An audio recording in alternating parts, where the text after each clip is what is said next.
Welcome to the Interrogation True Crime Stories podcast. All the stories told on this show are either fabricated, alleged, or didn't happen at all and shouldn't be used in the court of law. We hope.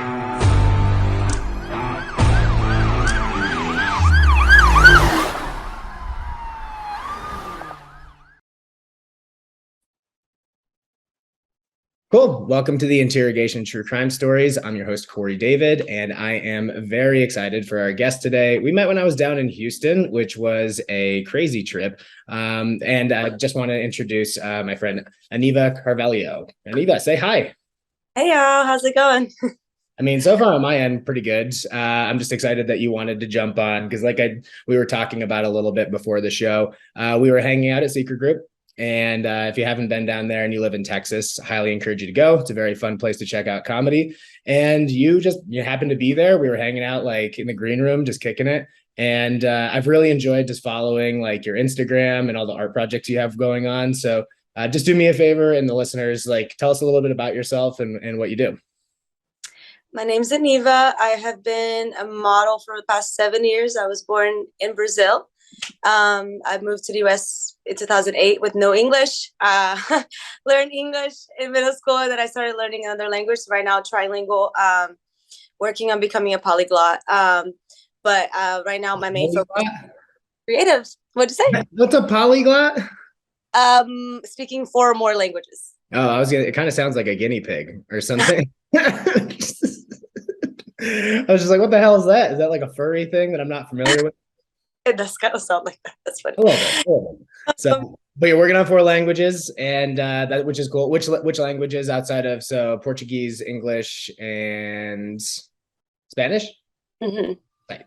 And then it seems like you're always creating content that I'm seeing online. I'm like jealous because I feel like I bust my butt to try to like put stand-up clips together and think of dumb shit to do, and then you just post like these amazing like artistic modeling shots and other things that you're working on. I'm like, how the fuck does she do that? I really like your actual videos that you do. I think they're really entertaining. Like most of the time, if I'm just scrolling through Instagram, I'm like, just if there's an audio on, I don't even care. But yours, I'm like, okay, this is good. I like to watch yours, so it's fun. I tried to take the route at one point in time of like, maybe I should do these in my underwear and see if it affects the algorithm at all. So I don't know if you have any tips on that. Also. Yeah, I don't know. I figure it's worth a shot most of the time, but I feel like coming up with content's like so hard just because, like I said, most of the time I'm just trying to come up with stuff that's like funny. Like a lot of the stuff that you're creating, like it seems like you're really into like mysticism. Sounds like you're into like metal. Sounds like you're into plants. Sounds you're into photography. Like, do you have a focus that people can like that are kind of drawn to that? That's the thing. I feel like my Instagram is it's not really a niche. Like I do so much of what my personality entails that I try not to focus on one thing. I try to connect every single one of my, interests into one, because I don't want to make it into like a commercial or like an ad for one thing. Like I want to be able to express myself through all forms. So if people can relate to one part of it, I'm happy about it, whether it's modeling, yoga, music, artistry, creation, whatever it is. I like to put it all in one. So yeah, that's dope. So are you a stand-up fan? Like, do you wind up watching a lot of comedy, or did I just happen to get lucky and meet you that night? Oh, I love it, man. Like it's what gets me through sometimes. Like I'll just be having, an off day and I'll just put on a little bit of little clips on YouTube and it just makes me happy. So yeah, I've been a big comedy fan for a while. Oh yeah, dude, that's great. Well, I mean, I'll probably be getting back down to Houston in the spring, so obviously we'll have to link up when I get down there. But you ready to talk some dumb shit about some weird crimes I found on the internet? Let's do it. Okay, sweet. So the first one, suspect using a walker robs bank of $200. Fresno police say he did not get far. Any first impressions on this one? Well, maybe he had a tactic going in. Maybe he looked innocent and nobody would think that the guy with the walker would be the one doing it. And he would just like slowly get away. It's actually a gun that's built into the walker. He's got a machine gun on one side and then he's got a knife on the other. It's just like, stick up. But like, so a couple things. This guy just seems like he's probably an ex-criminal and he's just been like at his house for too long and just thinking either A, I just want to feel the joy of robbing somebody again, or B, he just misses prison. Like he'd just rather be back. Man, that's a badass grandpa. I wanna know his story at this point. Yeah, usually when you're at a house party with family, you don't have to worry about grandpa stealing out of your purse. It's usually the kids.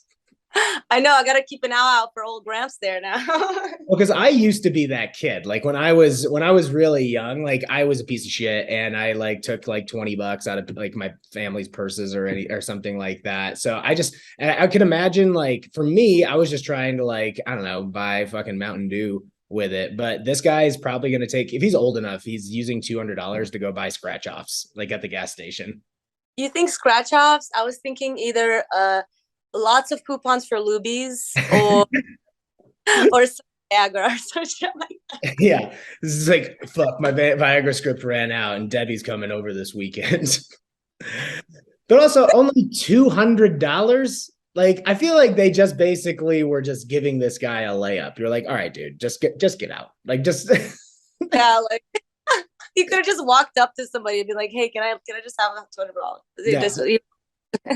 So he was 68 years old, walked into a Wells Fargo and approached the teller with a note demanding money. Officers were in the area, and with the help of the bank, they had a bank tracker in the money. His slow movement were able to locate him. So I wonder how much of a chase this actually was. Really slow going. But what are they? I mean, what if they can't tackle him or tase him because he's an elderly man? Could you imagine like a low speed chase happening over the course of like 2 hours? This guy covers half a mile. I would watch that all day. That's fucking hilarious. I can only imagine he was just like either he would pretend that he's still not the guy, like he's like, "What are you talking about?" Or he would just slowly try to get away, and people would just like, "What's going on in front of you right now?" Yeah, I'm wondering, like, have you ever witnessed like a robbery or anything? No, but I have. Well, I have. I've been like almost part of one before. Yeah. Almost part of one. Yeah. Is that part of the story you were going to tell? No. Well, you just reminded me. Well, Are you actually, there's. are you at liberty to talk about either of them now? Yeah, I can tell you a little bit about that. But they're not super Doesn't entertaining. have They're to, yeah, it doesn't have to be overly incriminating, but details are nice. well. What you mean by part of a robbery? I was not the perpetrator. I was in the receiving end. But I have other stories. They're not to do with robberies, but I have other stories like that. Okay, Yeah. fair enough. Mhm. Yeah, well, tell me. I want to hear it. So I'll tell you the one where I was okay, so oh my gosh. So isn't that it doesn't have to be robbery, it can be just like trying not to self-incriminate, but something that I've done kind of illegal. Fair enough. I mean, every story on the show is alleged, so this is just for fun. Okay. So when I was in high school, I used to, love smoking weed all the freaking time with my friends. And we used to, instead of just smoking weed in somebody's backyard like a normal kid, we wanted to find cool locations to smoke in because that's way more fun. And so we would sneak into garages and like hotbox those garages. Just because hotboxing was fun, like, oh, you can get extra more out of the weed because you're breathing it all in. And so we would like lift up people's garages in my apartment building and like smoke, and hopefully nobody would come in, drive in, or whatever. Thankfully, we've never got caught like that. Mm-hmm. But, one time, my friend had the genius idea of taking us to a really nice neighborhood and smoking in this nice park that had the benches and the trees, and it was just a lovely view over the lake, across the houses. And we're like, okay, it's like 11 p.m. We're smoking. There's a bong on top of the table. We're chilling, and then next thing you know, across the street, we see a cop pull up, and he's getting out of his car. He turns on his light. He gets out of the car, and we're like, holy freaking shit, our hearts drop. Yeah. And my friends just like haul ass and just fucking run off. And granted, like there is the park and then water right afterwards. So you're either gonna run to the street towards the car, or you're gonna have to swim, or you're gonna have to find a way out. So I was like, shit, fuck my life. What are we gonna do? And so my friends left their shit like all over the table. I was like, no, grab the key, grab the phone, go. And so we went towards the water, and right next to the end of the water, there's a fence to somebody's house. And so we hopped that fence to some random person's house. We're in Texas, okay? That's a very dangerous move. Oh yeah. We hopped that fence. We kind of like hide so that the cop that's coming this way doesn't see us hopping another fence. So we stay in some random person's backyard. And this specific backyard was possibly the worst backyard to hide because it had like, you know, those the kiddie playground thingies that you can hop, like swing and go down the slide and everything like that. Yeah. For some reason, this family had dozens of empty Coca-Cola bottles just like back next to each other. Like any such movement, it would have just domino effect, like everything down. Like Yeah. I swear. And we were, me and him, it was kind of cold that day. Me and him are, he was one of my other friends' friend. Like I didn't even know him that well. We were just happened to be the ones to hop the fence together. Mm-hmm. And we are like cuddling each other in this kiddie playground, waiting for the flashlights to go away from the area. It was just ridiculous, but I can definitely say that I successfully ran away from the cops that day. So. Which not everybody can say. And also, obviously, like the worst possible predicament because you're just trying to be sneaky and sly like a ninja, but yet you have all of these noisy obstacles that are literally scattered. I mean, first of all, shame on these people. They should be arrested for just throwing trash all over the ground. Shouldn't be just busting kids for smoking weed. I swear, I was just like, you know, that was the first time that I felt that kind of adrenaline fight or flight kind of situation. Like, definitely, flight was the correct choice for that one. But, I don't know. yeah. I think you should have fought the cops. I think you should have totally fought them. I know that. That would have been a good story. Trying to beat these motherfuckers up. But I was also in a similar, I mean, we used to do that when we were kids too. We would like try to smoke in places that we weren't supposed to. I never did this, but I remember one of my friends, like a group of my friends, like one of the nights that I wasn't out, they like broke into somebody's car and somebody had like a bowl and a bag of weed, so they stayed in the car and just smoked the whole thing out. So they smelled like insult to injury. They smoked all the guy's weed and did it right in his car. So hopefully he had to get into the car with his parents the next day. So they're like, why does it smell like weed in here? Oh no. So just getting other people in trouble even worse. Probably, yeah. Well, speaking of cops, we got one more story that we want to get to. Indiana cop visits school to teach kids how to be good police, then accidentally shoots one of the kids. Oh no. This is not good PR for any police department in the country. I feel like they're already struggling enough right now. Like the kids are the only people they can win over at this point. He had one job. That's ridiculous. Yeah, literally one job is to, well, first and foremost, protecting school. Second is to not shoot any of the kids in said school. Oh my God. Well, he doesn't have that one job anymore. Yeah, probably doesn't have that job. Did you guys, because that was a pretty normal thing, because you grew up in Brazil, right? No, so this was actually when I had already moved to the US. So I moved to the US when I was in middle school. So this was in high school. Okay, so I was just out of curiosity, did you guys, I'm sure you did in the US, but like have like cops just come to the school and tell you all the reasons why cops are awesome? Now I'm trying to remember.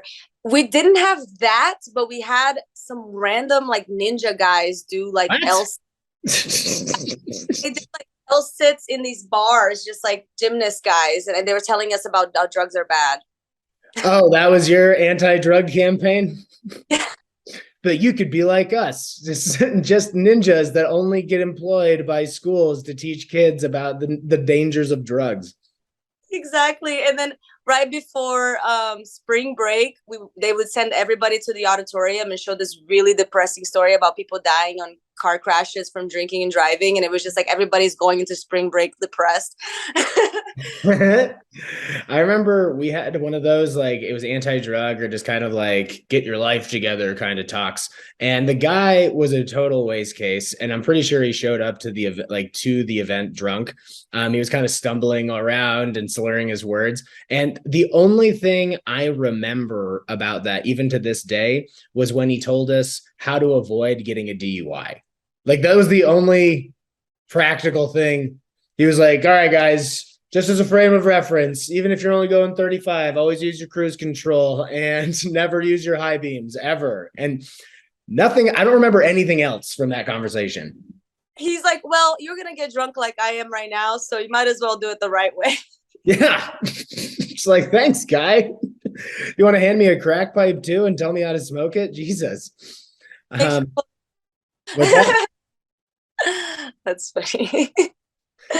So with going back to the cop that shot a kid, so an Indiana police officer went to this South Vermilion High School to teach children about how to be a good law enforcement official.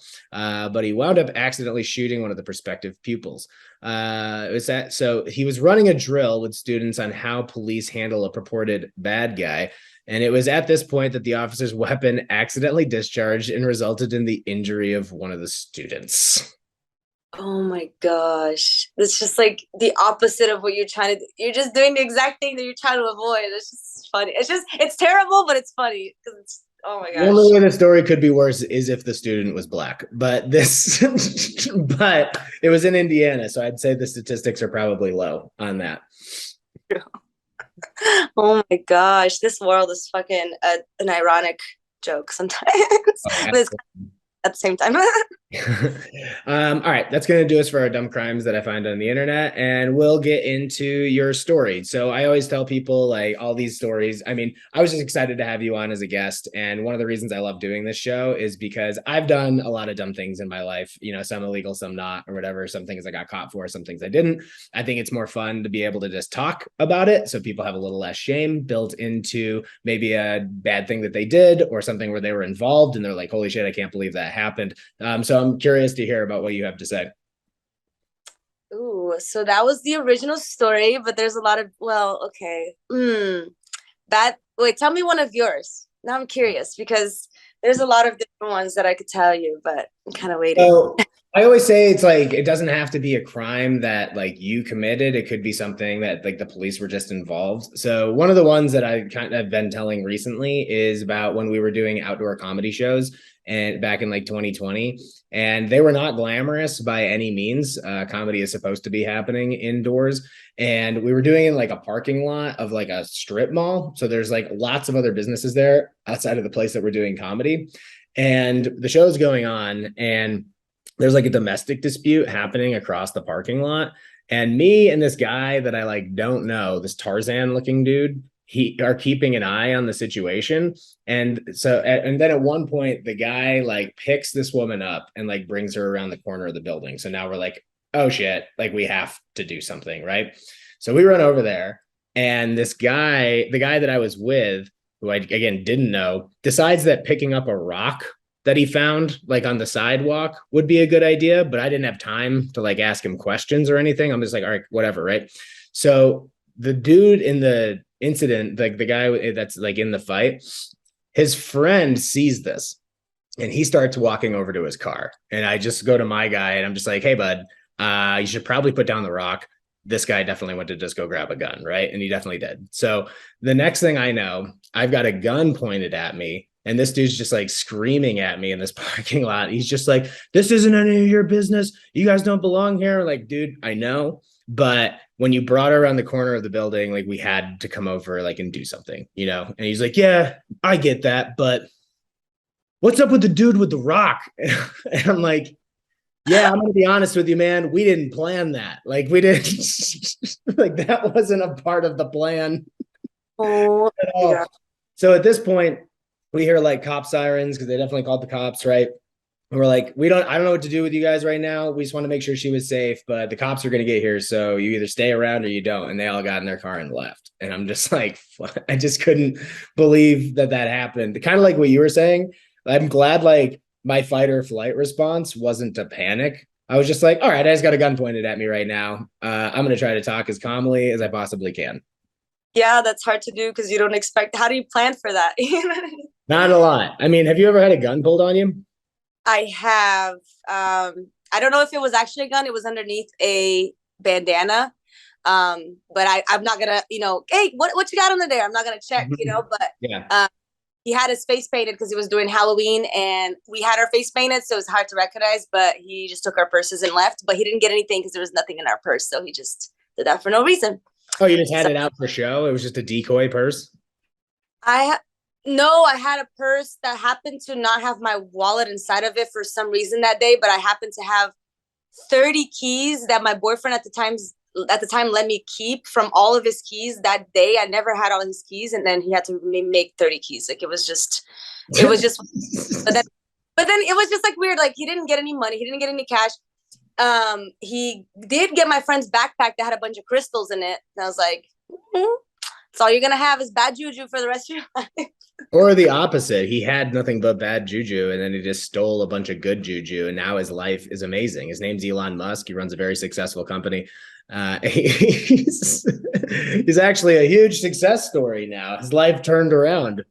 Oh my God, I can't. But it was, yeah, it was like, it was a nerve wracking, but my friend started tearing up and I'm like, I was just mad. I was just like, more so like, this motherfucker didn't even get anything from it. He just did this and then he's gone. I'm like, he can, blah. But Yeah. anyway. Yeah. And as long as you guys are safe, just get the fuck out of there and you're okay, right? So, Right. how long have you lived in Houston? So since 2008.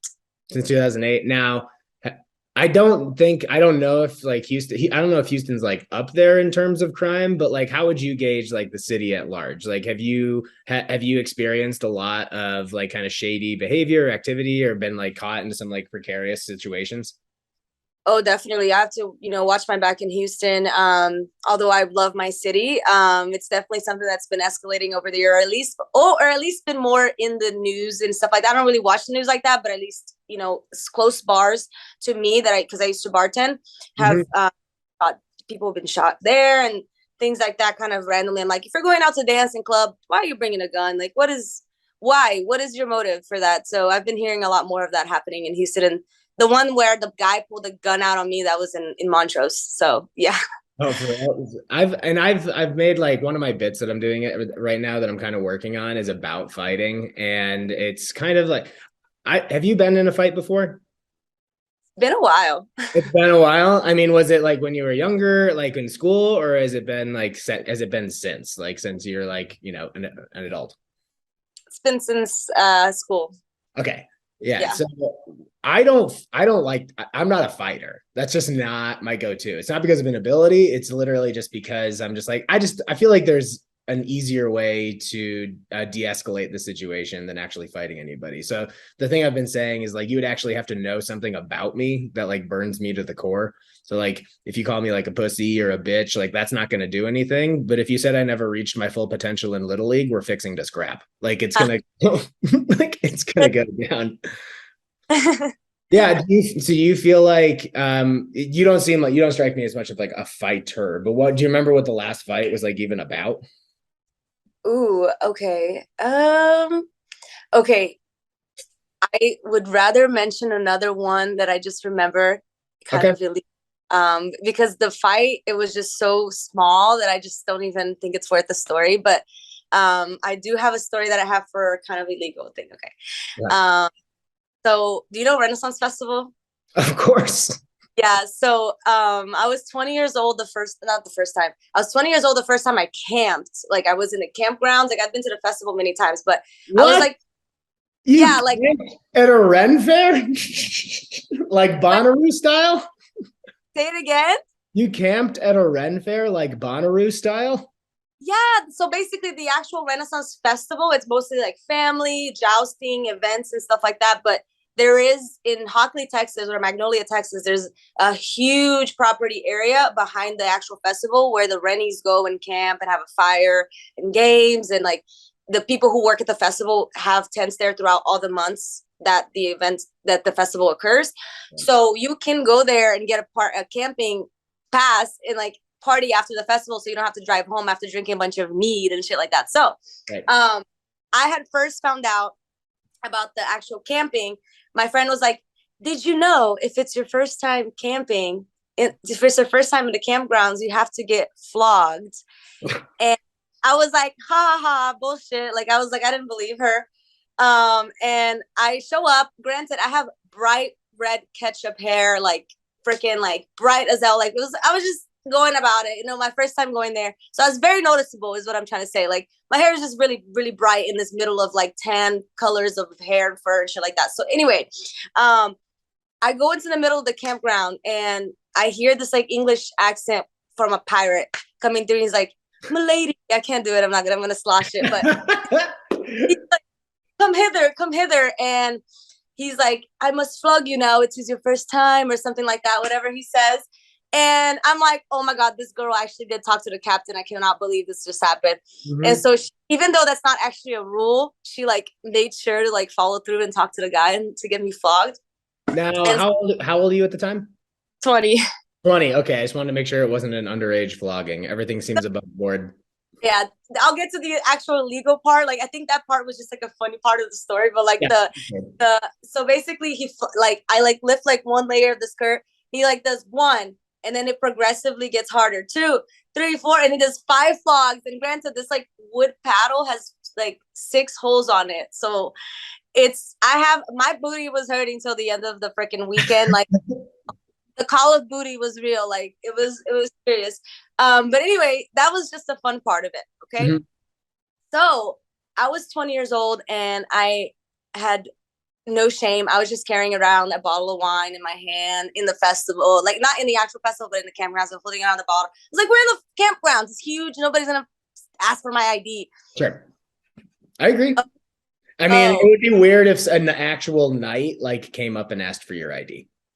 yeah. That would be So fun. Like they actually they stay in character the whole time. You're like, we need an ID. You're like, it's the 1650s. I don't have any of that. that's like, I should have said that. I'm like, what are you talking? Yeah, that's funny. No, yeah. I'm in a group of people, who are, 21, 22, whatever. So they're fine to drink, but I get, chosen out of my group, be like, ma'am, can I have your ID? And I'm like, I don't have it on me. I had it in the car, like parked away from me. You know what I mean? And he's like, I have to give you a citation. He's like, I was like, you don't know how old I didn't tell him my age. He just assumed that I was underage. You know what I mean? And I was like, I kept, trying to tell him that I am 21, but he didn't believe me. But he was, what's your name? And so my silly ass spelled my name, I shouldn't have told him that, but he misspelled it. So to this day, so he hands me a citation without my actual ID. So I don't have an ID. He just like writes down my name, which I should have said like, blah, blah, blah name, whatever Yeah. fucking, They but should set up like a medieval name. I know I should have, I should have, Denarius. I know, like Elizabeth, whatever the hell. But I should have said that, but I just was not trying to lie in front of the cops. I was like, here's my name spelled, and he misspelled it. He must have been more drunk than I was. And so to this day, I get a citation to my mom's house in Sugarland of a misspelled name. Like it's not my name. And so I can legally not, I can like, I'm fine. Yep. But I wasn't even drunk when he gave me the citation. And so I was like, after he left, I was like, where's the whiskey? Let's go. Yeah. You're like, well, now it's time to get turned up. I can't possibly get in more trouble. It's like getting a parking ticket, and then you're like, well, I might as well just leave my car here. Like, I'm not gonna. I already got it. Yeah, exactly. So that was it. Yeah.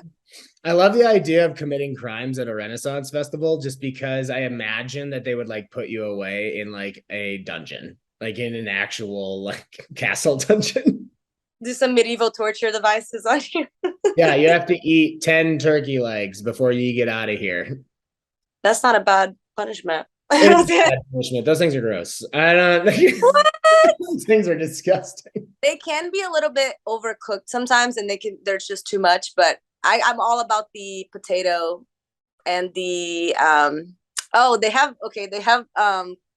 crocodile or alligator on a stick there. Alligator on a stick, because we all know that was King Arthur's favorite treat. Was alligator, fresh out of an English moat. Well, actually, that would make sense because weren't alligators supposed to be in moats? Wasn't that a thing? Was it? I think it was a thing. I think alligator. I think I remember that being like, there's alligators in the moat. Like I don't know, maybe others like kind of like carnivorous reptiles, but I'm probably misremembering. Well, it sounds like you should be in the Renaissance Festival. It sounds like you know a lot about that. They can be fun. Like I think they're cool. There's a Ren fair here, like up northern Colorado, that they actually do stand up at, and they encourage you to like be in costume and try to tell jokes like in a very like medieval like way. I haven't done it yet, but I think it could be a lot of fun. But Just have to watch that movie. What's that one movie where he's like, "It is but a scratch," like the oh, Monty Python. yeah. You just gotta watch that and just use all the terms from there, and it'd be great. Yeah, just rip him off, and I'll be like, I'm gonna do 10 minutes of this and walk out of here and be a hero. Right. Well, dude, thank you so much for joining me. I really appreciate you being candid and just telling us about some of the dumb, goofy shit that you used to do. And I'm glad you got away from the cops. Not everybody can say that. Yeah. Thank you. Have you? I mean, that's the only time you've like had to escape the police. Thankfully, the last time, yes. Yeah, and hopefully the last time. Yeah. So do me a favor, just plug all your stuff so people know where they can find you.